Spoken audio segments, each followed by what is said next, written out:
While we were waiting, I was just talking John through my nice selection of Christmas ornaments. We were just passing the time talking about my little Scottish nutcracker there. So don't worry, we were all good. I see your little doll. How cute! It's a little Scottish nutcracker. I love it. Looking very festive over there. Yes, it's really holiday-ish. I love it. I was trying to put a bit of Christmas cheer into John's heart. Try and get me put that Christmas tree up early. Oh no! Yeah. After Thanksgiving, I'm putting up my tree. How's things, Wardell? How you been holding out in this crazy year? You okay? Oh yeah. How about you? I'm hanging in there like everybody. Yeah. We've just been bringing people like yourself together and trying to spread some good vibes through the Zoom chats and just try to unite people through the music and the love of the music. And it's amazing how many people have had to come on and chat and support what we are doing and support what you guys are doing. So thanks for taking time out. Thank you for having me. You've been busy with the new single. Yes, legendary. Yeah, we're doing what we can. Moving forward. Yeah. In a couple of weeks, we'll be moving forward with some promotional things. Yeah. Excellent. So how did that single come about then? What was the process behind the recording and things? Process of especially during COVID and things like that. Wow, the process was a little challenging this time around because this is like our third attempt on my label, Piper Girl Records. Yeah. Yes, Be Sure, and then Distant Star, and now Legendary. So it was a little challenging. We had some kinks in the road, if you will. But we got through it, and Troy has just been awesome. Yeah. Well, I need to see him. He needs to come over here and say hello. No, we're really enjoying the track, and if we say this to the viewers, you need to check out this new track because it really is outstanding, isn't it, John? We're really enjoying it. Thank you. I'm glad that you're enjoying it. I'm glad you are. Thank you so much. There's such a great revival for dance-based music as well. There's such a great merge of disco with house music again, and it's such a great time in the music scene for such a bad year. It's positive times for the music. So it's great to hear it. We're really, really enjoying it. Yeah, that's what we were hoping to do with this song because it is like a real happy kind of song, lifting up your spirits and lifts up my spirits whenever I hear it and when I was actually recording it. Mm-hmm. Yeah, I really, really loved Legendary. I loved doing that in the studio. So yeah. I'm glad that you all are I'm glad you're loving music. Thank you so much. Yeah. How have you been recording during the COVID era, if you want to call it that? Have you been recording vocals at home or have you been doing it elsewhere? No, actually, yeah. We went into Keith Lowry's studio. Keith Lowry is the producer for the project that we're doing. He's working through Groove Control, and he has a team of musicians and other artists. Mm-hmm. Yeah. Brilliant. It's a challenging time to record music, I think, isn't it? It's a very challenging time to be recording and being creative, but it's good to see you guys putting the creative energy into writing music and looking at a more positive outcome. Yes, it's something that I've been doing for a very long time now. As you know, I've been recording since I was 16 when I was with the group. And then as a single artist, I started recording at the age of 22. So I've been doing this a long time. Yeah. Not to give anything away, but it's been about 44 years now, a little over 44 years now for me, actually. Yeah. Yeah, long time. You seem as inspired as ever, Wardell. You seem as more inspired than ever, maybe. Is that a fair point? Yeah. For me, it's just an honor to be able to still be doing what I enjoy doing, which is my music and recording. Of course, I continue to do over the years recording.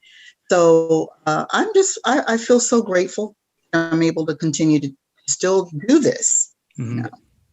Yeah, there's such a revival going on at the minute for the just positive, uplifting, kind of good vibe music. There's such a great revival and such positivity going around. So it's great to. I've been chasing up Troy for ages to get you on here. Troy he's probably sick of my messages at this point. Oh God, Never. Is that Scottish guy? That Scottish guy again. That's right. Yeah, Troy has absolutely been a godsend. He has just been doing so many amazing things for my career. We've actually, Piper Girl Records is just celebrated our year anniversary. Like we started in 2019, so here we are in 2020, and Legendary, we believe, will probably be that. We're hoping that it'll be that song, that everybody will love and embrace, and try to put all our love in it, and appreciate. We do appreciate all the support. We really do, and love. We always like to take things back to the start as well when we interview people and how they started to get into the music. We were looking over your very impressive career, and I understand you started singing at the age of 5 and gospel. Can you tell us all about that and how that all started? Well, I started with my siblings. Yeah. We were called the Piper Children. Yeah. And my mother started us singing in the churches. We did gospel music.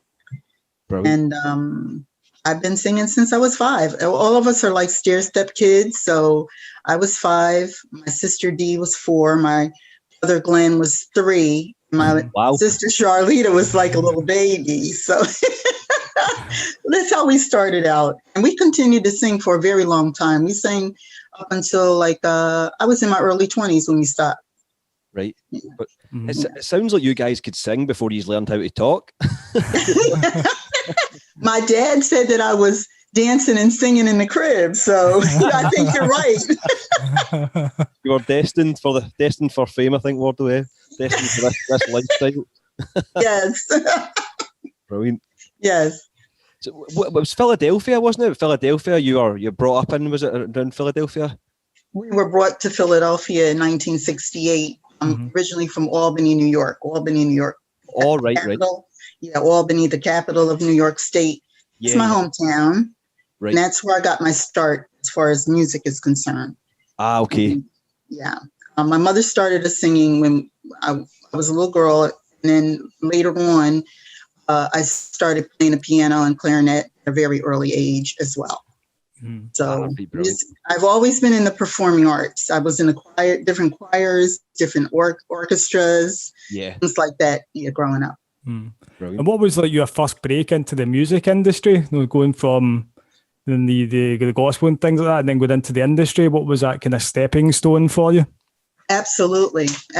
A whole lot of artists, recording artists, got their start in the church, as you know. Yeah.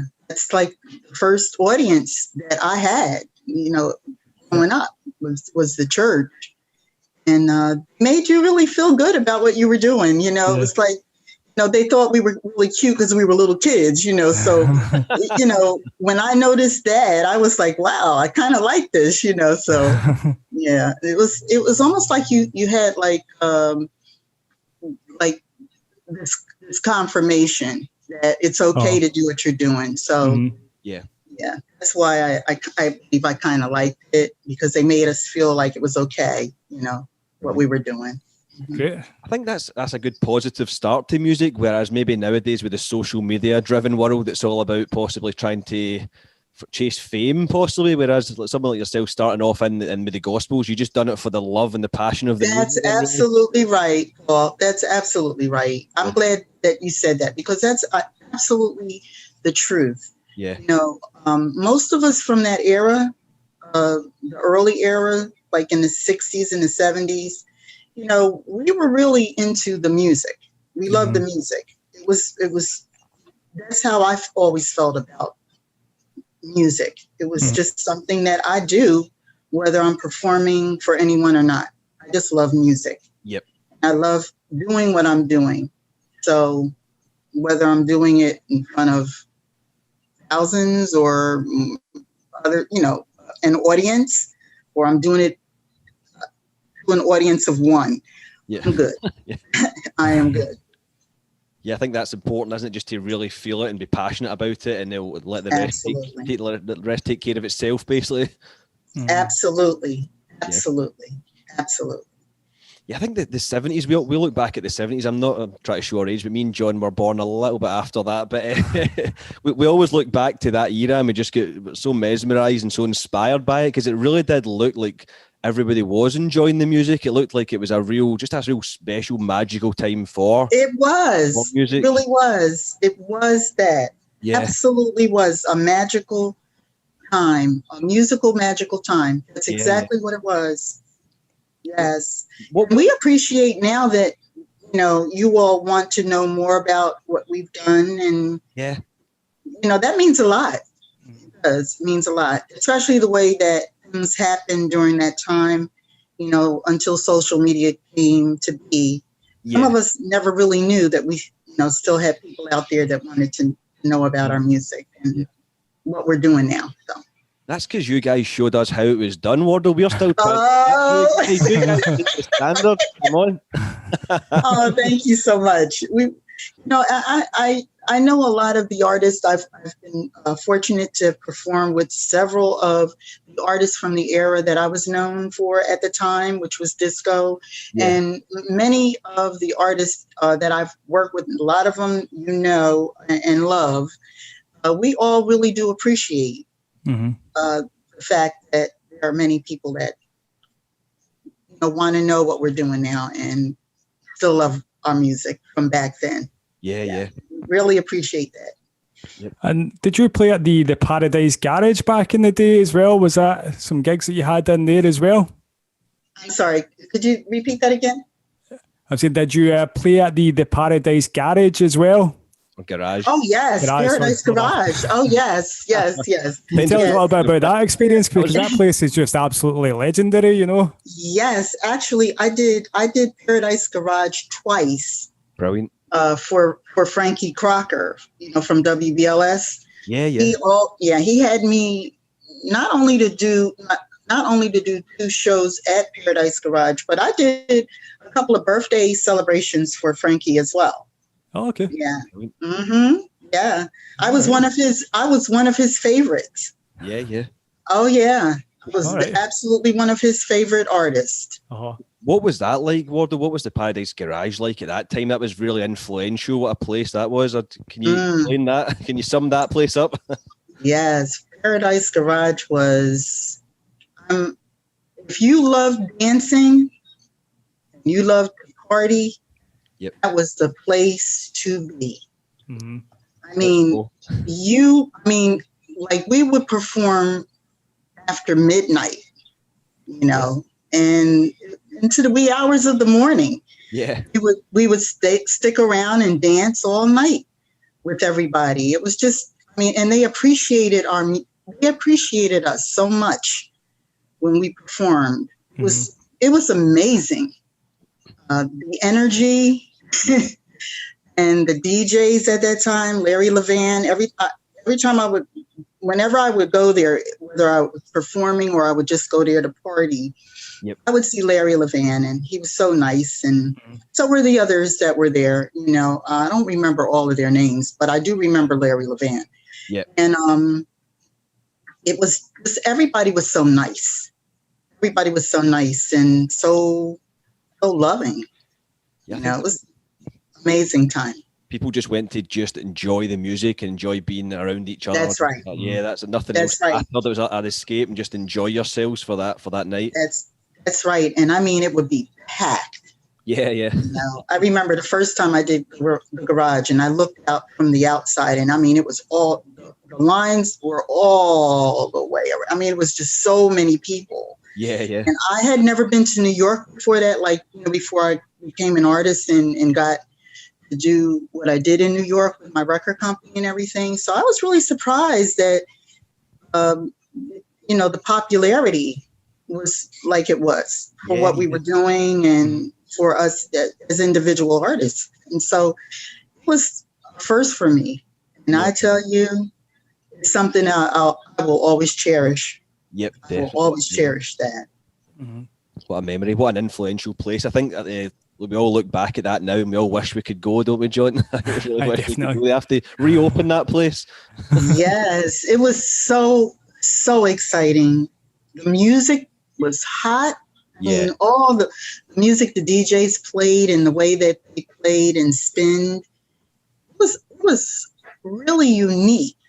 It was unique. They were like the start of what everybody was raving about later on with rap music and how the DJs were able to scratch and all that. But before that, the DJs during the disco era, they were phenomenal. Yeah. They showed you how it was done.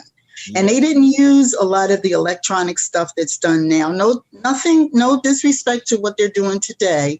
Yeah. Just to be able to do what you do with a record, have people want to dance all night. Yeah. You got to be, you had to, that was like a real gift. It was a gift.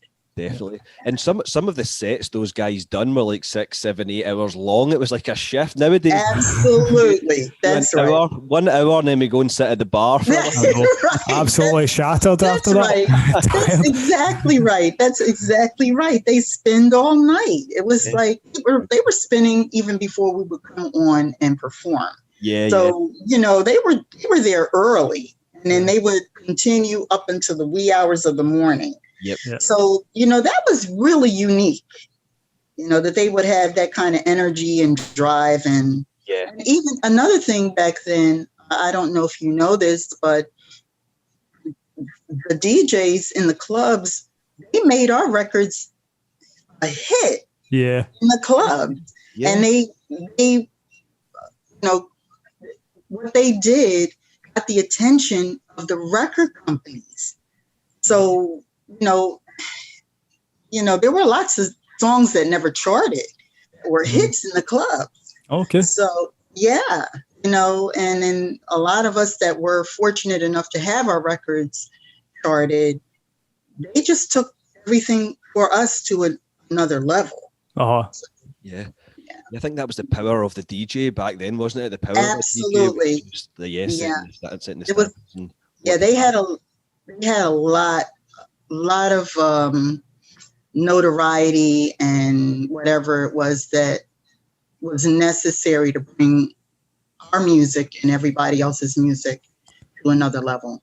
That's interesting when you say like you didn't realize actually how big the scene was back then at the time, until like you were in the club and there was so many people coming along to like listen to the music, because when you look back on it, when you haven't been there, I guess, like it's just that disco era. It sounds like it was massive, but it was actually kind of underground at the start then. You're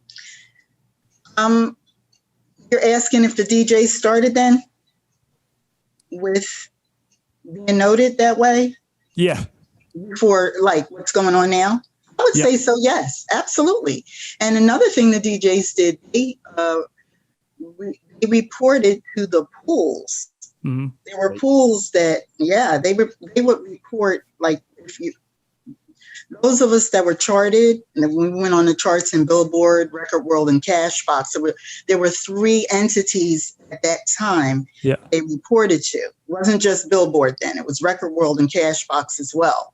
Okay. And that's a fact. Uh-huh. And DJs would report to the pool.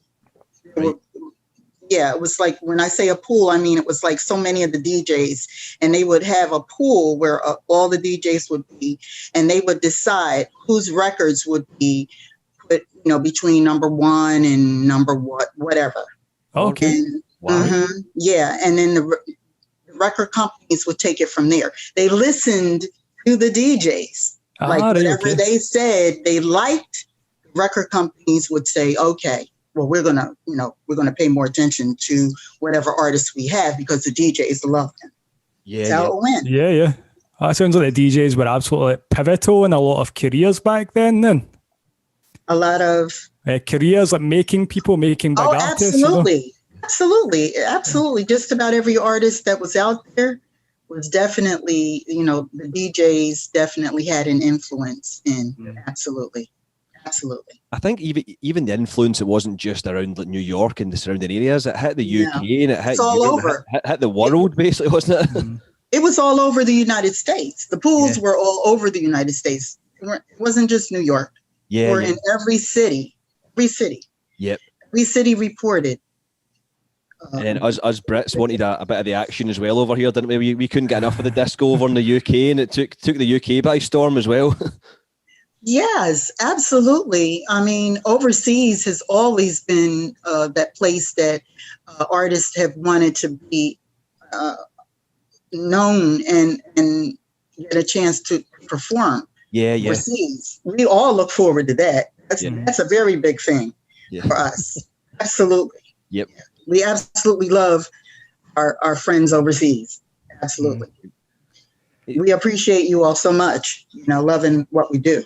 Yeah, that's the thing. It's a different world with social media and internet. But I was just driving back tonight. And I'm just thinking, God, it's incredible that we can all link up like this. I think, isn't it? When it's ever happened, we can talk to people like yourself and support original vocalists and just people that were creating that scene back then. And it's an honor, really, isn't it, John? Yeah, it's great. Unreal. Well, I feel like it's an honor speaking with you. Yeah. Because they didn't have to remember what we did. They didn't even have to be interested in what we did back then. So I think it goes both ways, honestly. We're just trying to figure out how you guys done it so damn well. We're still trying to figure it out. Man, it's just from the heart. It's just from the heart. I think that's true. Yeah, it's all from the heart for the love of the music. I think. For the love of the music, yes. And what would you say are some of your best memories from being involved in the music? Some of your best experiences that you've had? When I worked with Sylvester. Oh yeah. When I opened up for Sylvester in Washington D.C. Brilliant. In 1980. Wow. Constitution Hall was a really highlight for me. He was with 2 Tons of Fun at that time, and I opened up for him.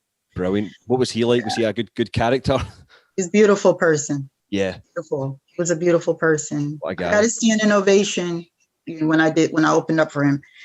The record company had forgotten to send the tracks to Super Suite. So I had to do the song a cappella. I did it from beginning to end, and everybody they fell in. When I started singing, everybody just loved it. When I finished, they just gave me a standing ovation. And then when I came off stage, Sylvester gave me a thumbs up. And after the show, he wanted to meet with me, and that's when he thanked me for being on his show, and I couldn't believe he was thanking me for being on his show. Yeah. But he was just such a nice person. I was a big fan of his, so to have been asked to be opening act for him was just, I just couldn't believe it. Yeah. So. That's amazing. I was in my 20s, so I was excited. And he, according to him, I was glad that he approved of my performance, because that meant a lot to me. Wow, yeah, that's amazing. Yeah. Did that inspire you to do some more of your own stuff then, Wardell, and keep branching out with your solo work and stuff then? Yeah. Absolutely. Between that and the record company and management I had at the time. Management and public relations people I had were the same people that had a lot of the megastars. So, I got hanging out in New York and was at all the parties with all, it was just a phenomenal time. It was like so many people that I got to meet that were represented by the same company that I was represented. Yeah. So, if I told you that, everybody from Grace Jones to Stephanie Mills to whoever you wanted to think of, we all were represented by either the same public relations or the same managers. Yeah. So they continued to encourage me as well. Yeah. I went on. I continued to record. I recorded with different producers and other record companies. Yeah. I never stopped recording. I never stopped doing. Brilliant. There's one album cover, am I right? There's one you're holding a snake to your face, Wardell. Yeah. That was the first one. That was the first album. Terrifying. That looks scary. I was very afraid. in the beginning of the photo shoot. If you could have seen my face. A couple of tequilas before that. Oh my God, I was, when they asked me to pose with the snake, I said, okay, I'm like young, I was like, okay, I'll try it, and actually the snake, the way that I held the snake was not the way that it was depicted at, on the album, because I didn't hold the snake that way. I held the snake up. He was hanging up. He was hanging, I'm sorry. It's a female snake, yeah. Her name was Martha, and she was from the Bronx Zoo. And she was, her trainer was holding her from a ladder. And I was I was looking up. When they finished, they did what they call trick photography. Now they call Photoshop. Oh, yeah. They turned it around to make it look like, like the position was totally different than it was when I initially did the photo shoot. Yeah. It sounds fairly terrifying. It was terrifying at first, but she was a really sweet snake. That was my first. I know that sounds strange. That was my first time ever holding a snake. Because they're real cold. They really feel cold and slimy, right? Yeah, yeah. And, but we kind of bonded like you do with, like, I have a cat, right? So I bond with my cat. She felt like almost like a pet. I guess some people have snakes, right? So they bond with their snakes. Like for a minute there, it felt like something like that. Yeah. I don't think I'd do that again now. I wouldn't do that again. It's a very distinctive cover. It was totally worth it. Yeah. Distinctive cover. Yeah, I've been told that. I've been told that. Yeah. And you made that snake very famous as well. So you done a good thing. That's a very famous. Yeah.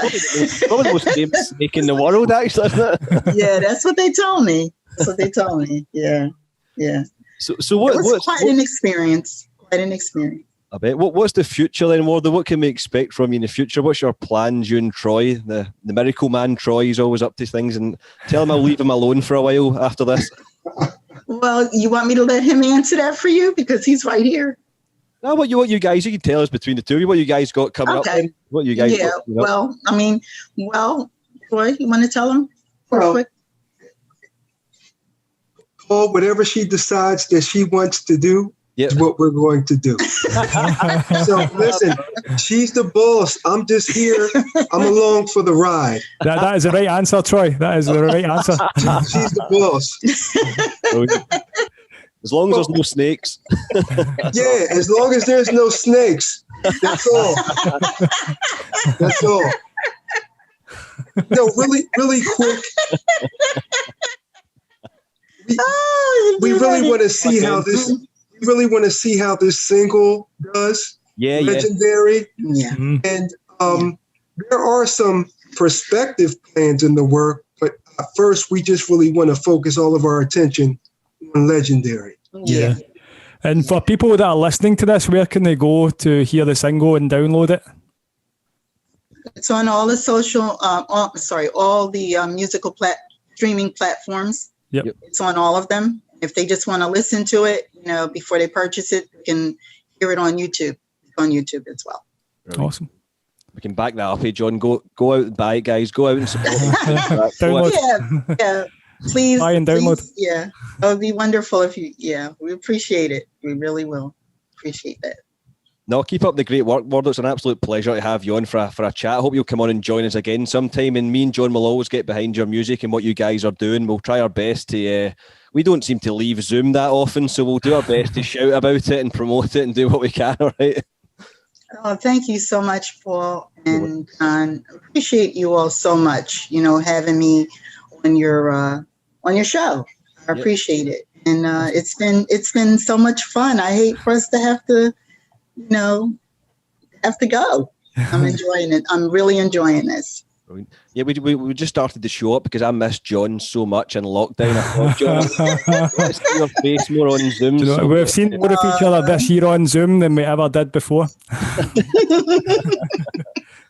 No, thanks a lot, guys. You take care, Wardell and Troy, and we'll catch up with you guys again soon, all right? Okay, that sounds awesome. Thank you so much, and happy holidays to you guys, okay? You too. Have a good one. Thank you.